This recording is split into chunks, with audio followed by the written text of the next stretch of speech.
Lu pernah nggak nongkrong di warung kopi jam 11-an malam? Asap rokok muter-muter, suara gelas beradu, tawa ngakak kayak hidup aman sentosa. Tapi di sudut meja ada satu orang. Senyumnya ikut ketawa, kepalanya mikirin lain. Bukan mikirin gebetan, tapi mikirin tagihan listrik besok pagi. Semua kelihatan rame, tapi dompetnya lagi sekarat. Di luar kelihatan hidup, di dalam lagi ngos-ngosan. Dan parahnya, itu sering kejadian tanpa ada yang sadar. Sekarang, kita hidup di 2026, bro. Di mana sifat nggak enakan udah naik level. Bukan cuma bikin lo capek batin, tapi bisa bikin lo miskin permanen. Harga naik, modal makin mahal, napas usaha makin pendek. Satu kali lo bilang, udah gue aja, itu bisa sama nilainya kayak margin untung lo seminggu. Nongkrong sejam, kerja keras seminggu bisa lenyap. Ironisnya, semua dibungkus atas nama kebersamaan. Masalahnya, banyak orang kejebak identitas palsu yang namanya solidaritas. Lo ngerasa dikelilingi keluarga, padahal sebenarnya lo lagi ada di ekosistem yang hidup dari sisa keringat lo. Mereka datang pas ada kopi, hilang pas lo bokek.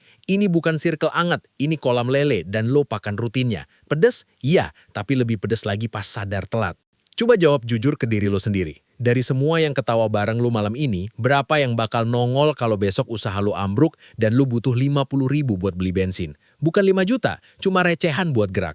Biasanya yang paling kenceng ketawa, paling cepat ngilang, yang tersisa cuma notifikasi grup sepi dan centang satu. Mulai sekarang tanemin satu mindset simple. Dompet lo itu kas perusahaan, bukan dana hibah sosial. Setiap rupiah di situ punya tugas, punya misi, punya masa depan.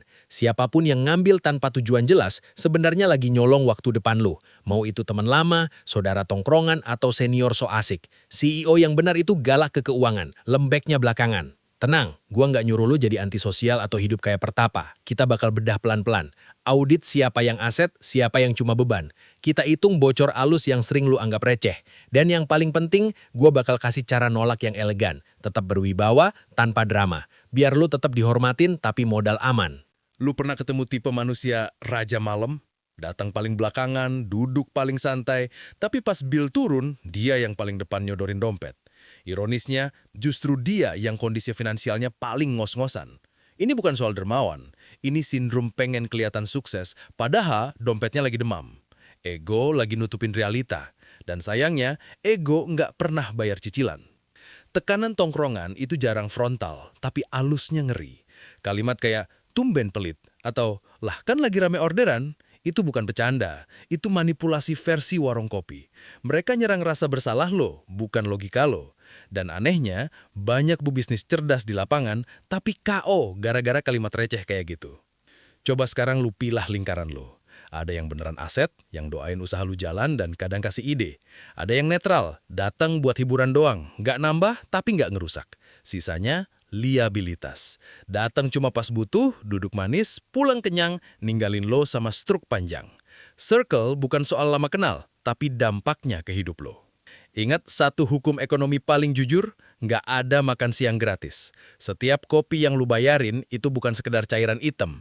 Itu satu langkah lu mundur dari restock barang, upgrade alat, atau nafas usaha lu sendiri. Lu mungkin lupa, tapi buku kas lu nggak pernah lupa. Dia nyatet semuanya, diam-diam nusuk. Sekarang makin parah dengan budaya pamer digital. Traktir satu meja, foto, upload story, dapat like belasan. Tapi sayangnya, satu like nggak bisa lu tuker buat bayar bunga bank. Validasi digital cuma bikin lu kelihatan kaya beberapa detik, abis itu balik lagi ngitung saldo sambil keringetan. Tahun segini masih nyari pengakuan pakai duit, itu mahal dan capek. Dan jangan lupa biaya tersembunyi yang paling mahal, waktu. 5 jam nongkrong bukan cuma soal uang keluar, tapi waktu yang kebakar. Harusnya lu bisa mikir strategi, ngecek angka, atau sekedar evaluasi. CEO sejati bukan yang paling lama nongkrong, tapi yang paling sadar kapan harus cabut. Karena waktu bro, nggak bisa lu cari lagi di warung kopi. Sekarang, gua ajak lo ngelakuin simulasi kecil yang sering diremehin. Traktir gorengan 2 kali, rokok ketengan beberapa batang, kopi keliling yang lewat tiap sore. Kelihatannya receh, bahkan lo ngerasa nggak ngaruh. Tapi coba kalikan itu selama 30 hari. Tahu-tahu, totalnya bisa lebih mahal dari biaya internet atau sewa lapak. Uangnya nggak terasa keluar, tapi hilangnya konsisten. Nah, sekarang kita ngomongin biaya kesempatan yang sering dilupain. Duit yang lu buang buat tongkrongan itu sebenarnya punya potensi lain. Kalau dialihin ke emas atau instrumen receh yang stabil, setahun kemudian hasilnya beda cerita. Bukan cuma soal angka, tapi soal kebiasaan. Lo milih ngasih makan gengsi atau ngasih makan masa depan. Buat lo yang main di UMKM, ini lebih sadis lagi. Margin untung lo paling banter 20%. Artinya, gini, lo traktir 100.000, lo harus jualan 500.000 cuma buat balik ke titik nol. Belum untung, belum napas. Dan lucunya, yang lo traktir nggak pernah mikirin proses capeknya. Mereka cuma tahu gelasnya penuh. Belum lagi urusan pinjam-meminjam yang sering dibungkus bercanda. Pinjam dulu 100 katanya. Ujungnya jadi hibah permanen. Nagihnya nggak enak, ngiklasinnya nyesek. Energi lo abis buat mikirin duit kecil, padahal harusnya lo fokus nyari pelanggan baru. Capek mentalnya lebih mahal dari nominalnya. Banyak orang sebenarnya lagi bayar pajak sosial. Duit keluar bukan karena mau, tapi karena takut dikucilin. Pertanyaannya simpel, lingkungan yang bikin lo harus bayar supaya diterima masih layak dipertahanin nggak? Kalau kebersamaan butuh tiket masuk, itu bukan circle, itu bisnis, dan lo konsumennya. Inilah proses erosi modal yang jarang disadari. Bukan karena usaha rugi, bukan karena kompetitor jahat, tapi karena konsumsi sosial yang nggak pernah dicatat. Pelan-pelan, saldo menipis, napas usaha pendek, dan lu bingung sendiri nyari penyebabnya. Padahal, jawabannya sering nongkrong bareng lu tiap malam. Sekarang, kita lurusin satu hal yang sering ketukar. Sedekah sama gengsi itu beda jalur. Sedekah yang benar itu ngasih ke orang yang emang butuh dan gak bisa balas apa-apa. Bukan ke teman sehat, kuat, dan besoknya masih bisa nongkrong lagi sambil ngeluh hidup. Kalau targetnya salah, niat baik lo cuma jadi bahan bakar kebiasaan malas orang lain. Banyak kasus traktir itu bukan karena lo baik, tapi karena lo pengen ngerasain posisi di atas. Ada kepuasan sesaat pas semua bilang, "Makasih bos." Masalahnya, rasa berkuasa itu umurnya pendek, efeknya panjang. Pulang-pulang lo cuma dapat senyum sisa, plus saldo ATM yang bikin lo pengen pura-pura lupa PIN. Coba bandingin dampaknya. Duit segitu, kalau lo alihin ke orang tua atau lo simpen buat dana darurat keluarga, nilainya jauh lebih nyata. Itu bukan cuma nolong orang lain, tapi juga nenangin kepala lo sendiri. Daripada jadi kerak kopi di gelas orang, mending jadi bantalan kalau hidup lo kepleset. Ibarat singa yang lagi luka, lo nggak bisa nolong singa lain kalau lo sendiri belum bisa berburu. Energi lo terbatas. Kalau abis buat nyuapin domba yang santai, lo bakal tumbang duluan. Bukan egois, ini soal urutan bertahan hidup. Lo harus berdiri dulu sebelum narik orang lain. Sedekah yang tepat itu bikin dada adem, tidur nyenyak, hati ringan. Sementara traktir karena gengsi, efeknya kebalik. Pulang nongkrong malah deg-degan buka m-banking. Ada rasa cemas yang nggak bisa dibohongin. Kalau tiap abis ngasih lo malah stres, mungkin yang lo rawat itu gengsi, bukan empati. Coba satu eksperimen sederhana. 2 minggu aja, berhenti traktir. Nongkrong boleh, tapi bayar masing-masing. Lihat siapa yang masih ngajak lo ngobrol, masih nyari lo tanpa embel-embel. Dari situ, lo bakal tahu mana yang berlian, mana yang cuma kerikil berisik. Sekarang masuk ke mode bertahan hidup, bukan sok kuat. Pertama, lo wajib punya anggaran hiburan yang jelas, bukan kira-kira, tapi angka. Begitu jatahnya habis, ya habis. Titik. Bukan negosiasi, bukan drama. Orang disiplin itu bukan pelit, dia cuma tahu batas. Dan batas itu yang bikin usaha lo nggak kejedot tembok. Pakai sistem 2 dompet. Ini simple, tapi ngaruh. 1 dompet buat harian, 1 lagi buat modal yang nggak boleh disentuh. Rekening modal idealnya tanpa kartu ATM. Jadi pas nongkrong dan tangan gatel, nggak ada akses. Bukan karena lo lemah, tapi karena lo pinter ngurangin godaan sebelum jadi masalah. Lo juga perlu skrip nolak yang elegan. Gak usah muter-muter. Bilang aja, lagi muter modal buat stok atau lagi ngejar target aset. Kalimat ini bukan alasan, tapi identitas. Orang bakal mikir 2 kali buat maksa karena lo kelihatan punya arah, bukan sekadar ngeles. Pas nongkrong, tanemin anchor waktu. Datang boleh, tapi tahu jam cabut. Pulang duluan itu bukan aib, itu sinyal. Sinyal kalau waktu lo mahal dan hidup lo nggak cuma muter di meja kopi. Anehnya, orang justru lebih hormat sama yang nggak bisa ditahan-tahan. Pelan-pelan bangun citra sebagai orang yang lagi fokus usaha. Bukan pamer sibuk, tapi konsisten. Lama-lama, orang bakal malas ngetes lo buat traktir. Karena tahu lo nggak gampang ke bawah arus. Wibawa itu muncul bukan dari bayar bil, tapi dari ketegasan lo jaga tujuan. Terakhir, pilih tempat ketemu yang masuk akal. Gak semua obrolan butuh kopi mahal. Kadang cukup warung biasa atau ketemuan yang ada hasilnya. Nongkrong produktif itu bukan mitos, asal niatnya jelas. Kalau cuma buang duit dan waktu, mending lo pulang. Usaha lo lagi nunggu. Gue ceritain satu kisah yang sering kejadian di jalanan. Ada pedagang, omsetnya kelihatan gede, tiap hari megang duit. Di lingkungannya dia dikenal dermawan, tiap malam hampir pasti traktir. Warung kopi jadi saksi, dia selalu jadi penutup bil. Orang manggil dia bos, padahal tabungannya nol besar. Duit datang, duit pergi, singgah doang. Sampai satu hari, titik balik itu datang. Alat usahanya rusak, butuh biaya cepat. Badan juga drop, nggak bisa kerja maksimal. Untuk pertama kalinya dia nggak bisa senyum sambil bayar. Dia mulai ngubungin teman-teman yang biasa ketawa bareng. Berharap ada yang bisa bantu sedikit. Nggak banyak, cuma buat napas. Responnya? Sepi. Ada yang bilang lagi seret, ada yang cuma read doang, ada yang ngilang dari grup. Paling banter dapat doa dan stiker semangat. Orang-orang yang dulu paling kenceng suaranya, sekarang paling sunyi. Di situ dia sadar, popularitas tongkrongan nggak bisa diuangkan pas darurat. Karena modal udah habis kepake buat gaya hidup sosial, pilihan tinggal satu, pinjem ke pinjol. Bunga jalan, stres numpuk, fokus usaha hancur. Pelan-pelan usahanya turun, bukan karena nggak laku, tapi karena fondasinya rapuh. Dia jatuh bukan karena diserang, tapi karena kebiasaan sendiri. Kesalahan fatalnya sederhana tapi mahal. Dia nganggap diterima di tongkrongan sama dengan aman secara finansial. Padahal itu dua hal yang beda alam. Yang satu cuma rasa, yang satu soal bertahan hidup. Sayangnya kesadaran ini datang pas semuanya udah keburu runtuh. Proses bangkitnya juga nggak instan. Dia mulai nutup akses sosial yang racun, jarang nongkrong, fokus beresin sistem duit. Nggak banyak cerita, nggak banyak pamer. Pelan-pelan stabil lagi. Dari situ dia paham, jaga jarak kadang bukan sombong, tapi penyelamatan diri. Sekarang kita bongkar akar kenapa lo susah nolak. Rasa bersalah itu nggak muncul tiba-tiba. Banyak dari kita tumbuh dari kondisi serba kurang. Jadi pas pegang duit ada bisikan kecil. Masa gue nikmatin sendiri?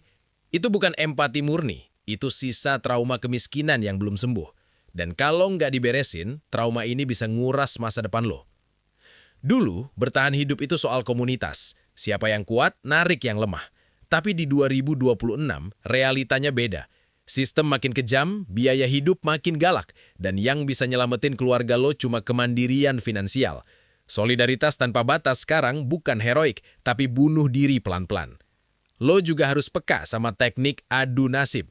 Kalimat kayak, hidup gue lagi berat, sering dipakai buat ngerusak pertahanan lo. Bukan berarti ceritanya bohong, tapi masalah orang lain bukan alasan lo ngerusak rencana hidup lo. Kalau semua kesedihan lo biayain, yang bangkrut duluan ya lo. Jadi pemimpin itu sepi, bro. CEO sering sendirian pas ambil keputusan gak populer. Gak semua orang bakal setuju saat lo mulai jaga jarak dan jaga duit. Tapi inget, mereka gak ikut bayarin tagihan rumah lo. Berhenti nyari validasi dari orang yang gak punya kontribusi ke hidup lo. Ambil lagi kuasa lo. Duit itu hasil begadang lo. Hasil salah ambil keputusan. Hasil resiko yang lo tanggung sendiri. Gak ada satupun orang yang otomatis berhak atas itu. Ngebagi boleh, tapi keputusan tetap di tangan lo. Kuasa finansial itu bukan kejam, itu sadar diri. Latih otot nolak setiap hari, mulai dari hal kecil sampai lo kebal sama tekanan. Awalnya canggung, lama-lama lega. Dan suatu hari lo bakal sadar, bilang tidak ke orang lain itu sering jadi iya paling besar buat diri lo sendiri. Solidaritas yang benar itu bukan soal siapa paling sering bayarin, tapi siapa paling peduli arah hidup lo. Circle sehat itu saling ngingetin nabung, saling share peluang, bukan saling nyeret ke kebiasaan boros. Nongkrong boleh, tapi ada tujuan. Ketawa ada, tapi masa depan juga jalan. Lo butuh partner yang berani negur, bukan cuma nemenin. Temen yang bilang, lo lagi over budget, itu lebih mahal dari 1000 temen yang cuma bilang gas lagi. Mereka mungkin gak seru di tongkrongan, tapi mereka penyelamat di jangka panjang. Itulah aset pertemanan yang sering disalahpahami. Sekarang, ubah cara nongkrong. Kenapa ketemu harus selalu habisin duit? Bisa kolaborasi kecil, patungan usaha receh, atau sekedar tuker relasi supplier. Obrolan yang ada isinya itu capek dikit tapi hasilnya nyata. Pulang bukan cuma kenyang, tapi dapat arah. Setiap interaksi sosial idealnya ada nilai tukarnya. Nggak harus duit, bisa insight, bisa koneksi, bisa sudut pandang baru. Kalau isinya cuma tawa kosong dan keluhan hidup yang muter di situ-situ aja, itu bukan recharge, itu pelan-pelan nyedot energi. Waspada sama lingkungan ember kepiting. Begitu lo mulai naik, ada aja yang narik balik, biar sama-sama tenggelam. Mereka takut lo berubah, karena perubahan lo bikin mereka harus ngaca. Jangan takut jalan sendiri dulu. Lari sendirian lebih cepat daripada rame-rame tapi saling nahan. Lingkaran orang fokus itu memang kecil dan kelihatan eksklusif. Bukan karena sombong, tapi karena fokus itu mahal. Mereka jaga waktu, jaga energi, jaga pikiran. Dan kalau lo pengen naik level, mau nggak mau lo harus berdiri di lingkaran yang sama. Sekarang saatnya lo mindahin aliran duit. Uang yang biasanya ludes buat traktir seminggu, misalnya 250.000, langsung geser ke aset begitu dapat untung. Jangan ditunda, jangan dipikirin. Begitu duit mampir, langsung pindah. Kebiasaan kecil ini yang nanti bikin jarak antara lo dan hidup pas-pasan makin jauh. Banyak orang remehin efek konsisten, padahal duit receh yang lo tanam rutin itu bisa tumbuh pelan-pelan tapi pasti. 5 tahun ke depan, uang tongkrongan yang dulu cuma jadi tawa semalam bisa berubah jadi uang muka rumah atau modal buka cabang. Bedanya cuma satu, dulu lo nyari pengakuan, sekarang lo bangun pijakan. Coba bayangin versi diri lo di 2030, masih duduk di warung kopi yang sama, cerita yang sama, keluhan yang sama. Atau lo lagi sibuk ngurus aset, muter strategi, dan nongkrong cuma kalau ada tujuan. Pilihan itu nggak ditentuin satu malam, tapi dari keputusan kecil yang lo ambil hari ini. Dana darurat itu underrated, tapi efeknya brutal. Saat tabungan aman, kepercayaan diri lo naik. Lo nggak gampang goyah sama omongan orang, nggak panik sama keadaan. Jauh lebih nikmat punya saldo siap tempur daripada dipuji dermawan tapi hidup was-was. Ingat satu prinsip, tampilan itu opsional, aset itu wajib. Tahun segini, lo nggak perlu kelihatan tajir. Yang penting portofolio lo sehat.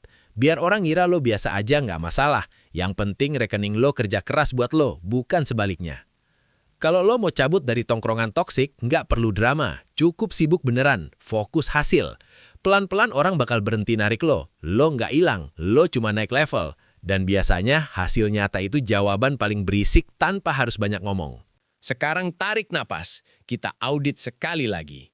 Musuh terbesar modal lo itu bukan pajak, bukan kompetitor, tapi rasa nggak enakan yang lo pelihara sendiri. Setiap kali lo kalah sama rasa sungkan, ada sedikit masa depan yang lo gadein. Dan parahnya, itu sering kejadian sambil ketawa. Harga diri lo nggak diukur dari seberapa sering lo nutup bil meja. Nilai lo itu ada di seberapa besar tanggung jawab lo ke keluarga dan diri sendiri. Orang boleh tepuk tangan sekarang, tapi yang bakal ngerasain hasil keputusan lo nanti, ya rumah lo sendiri, bukan tongkrongan. Gue tantang lo 30 hari, berhenti traktir orang yang sehat dan mampu. Catat setiap rupiah yang berhasil lo tahan. Lihat sendiri perubahan di saldo, di pikiran, di cara lo ngambil keputusan. Tantangan ini nggak butuh modal, cuma butuh nyali. Kalau lo pernah kejebak di dosa solidaritas ini, lo nggak sendirian. Cerita lo bisa jadi kaca buat orang lain. Share pengalaman, bukan buat pamer luka, tapi biar yang lain nggak jatuh di lobang yang sama. Kadang satu cerita jujur bisa nyelamatin banyak dompet. Ingat kalimat ini baik-baik. Solidaritas itu soal ngangkat temen yang jatuh, bukan jatuh bareng temen yang males. Lo nggak ditakdirin buat jadi bantalan hidup orang lain. Lo ditakdirin buat bangun hidup lo sendiri dulu. Gue CEO Jalanan. Audit hidup lo, amanin modal lo. Sampai ketemu di puncak aspal.